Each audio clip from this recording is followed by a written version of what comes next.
शेतकरी मित्रांनो, सध्या रब्बी हंगाम चालू झालेला आहे आणि रब्बी हंगामामध्ये हरभरा लागवडीचं क्षेत्र खूप मोठ्या प्रमाणावर आहे। भरपूर शेतकरी हरभऱ्याची पेरणी करत असतात, पण हरभऱ्याचं उत्पादन हे पेरणी केलेल्या हरभऱ्यापेक्षा टोकन पद्धतीने लागवड केलेल्या हरभऱ्यामधून जास्त मिळतं।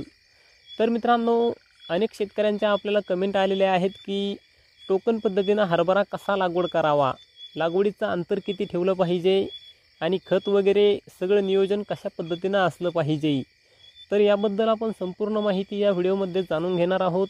तर व्हिडिओला कुठेही स्किप न करता शेवटपर्यंत बघा आणि आवडल्यास व्हिडिओला एक लाईक करून जास्तीत जास्त शेतकऱ्यांपर्यंत हा व्हिडिओ शेअर नक्की करा। शेतकरी मित्रांनो, आपण ज्यावेळी पारंपरिक पद्धतीने हरभरा पेरणी करतो तर त्यापेक्षा टोकन पद्धतीने आपण हरभऱ्याची लागवड केल्यास आपल्याला जास्तीत जास्त उत्पादन मिळू शकतं।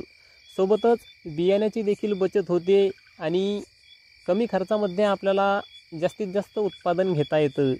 तर टोकन पद्धतीने लागवड करण्यासाठी आपण बियाणं आणि खत व्यवस्थापन हे पारंपरिक पद्धतीप्रमाणेच वापरू शकता।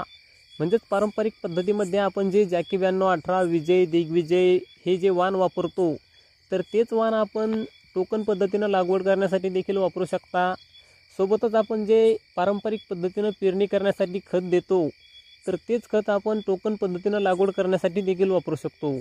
फक्त टोकन पद्धतीने लागवड करण्यासाठी आपल्याला बियाणं कमी लागणार आहे आणि सोबतच आपल्याला योग्य अंतरावर लागवड करणं गरजेचं आहे। तर आता टोकन पद्धतीने आपण लागवड किती अंतरावर केली पाहिजे, तर त्यामध्ये आपल्याला जमिनीच्या प्रकारानुसार, पाण्याच्या उपलब्धतेनुसार आणि सोबतच ठिबक किंवा स्प्रिंकलरनं असे जे पाण्याचं व्यवस्थापन आहे त्यानुसार योग्य अंतर निवडणं गरजेचं आहे।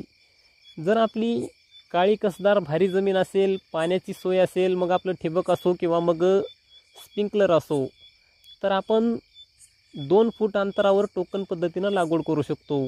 2 ओळीमध्ये 2 फुटाचं अंतर ठेवून आणि 2 झाडामध्ये 4 ते 6 इंचाचं अंतर ठेवून आपण लागवड करू शकतो आणि प्रत्येक ठिकाणी आपल्याला 2 ते 3 दाणे टाकायचेत, जेणेकरून जास्तीत जास्त आपलं हरभऱ्याचं झाड मोठं होईल आणि जास्तीत जास्त त्याला फांद्या वगैरे लागतील।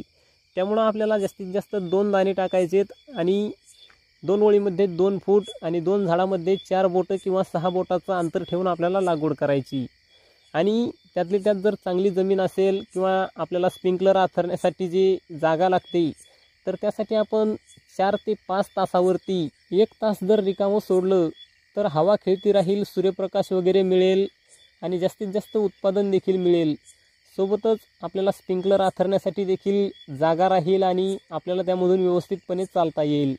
त्यामुळं आपण 4 तासावरती किंवा 5 तासावरती किंवा 6 तासावरती अशा पद्धतीनं आपल्याला 4-5 तासानंतर 1 तास रिकामं सोडायचं, जेणेकरून आपल्याला हवा वगैरे सूर्यप्रकाश मिळेल आणि सोबतच स्प्रिंकलर ठेवण्यासाठी सुद्धा, म्हणजे स्प्रिंकलर पलटी मारण्यासाठी सुद्धा आपल्याला जागा उपलब्ध होईल। तर अशा पद्धतीनं आपल्याला 2 ओळीमध्ये आणि 2 झाडामध्ये अंतर ठेवून टोकन पद्धतीनं लागवड करता येते। आणि जर आपली काळी कसदार भारी जमीन असेल, पाण्याची सोय असेल, तर अशा ठिकाणी आपण 2 ओळीमध्ये 2.5 फूट अंतर ठेवून सुद्धा लागवड करू शकतो। 2 ओळीमध्ये 2.5 फूट अंतर ठेवून 2 झाडामध्ये 4 ते 6 इंचाचं अंतर ठेवावं आणि एका ठिकाणी 2 ते 3 दाणे लावावे।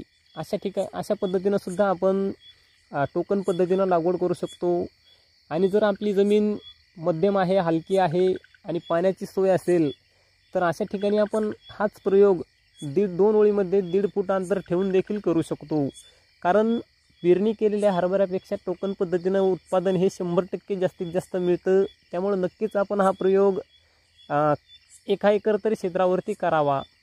तर मित्रांनो, याबद्दल आपले काही प्रश्न असतील तर नक्कीच कमेंटमध्ये विचारा। व्हिडिओ आवडल्यास लाईक करा, जास्तीत जास्त शेतकऱ्यांना शेअर करा आणि चॅनलवरचे शेतकरी नवीन आहेत अशा शेतकऱ्यांनी सबस्क्राईब करून समोर येणारं बेल आयकॉन नक्की दाबा।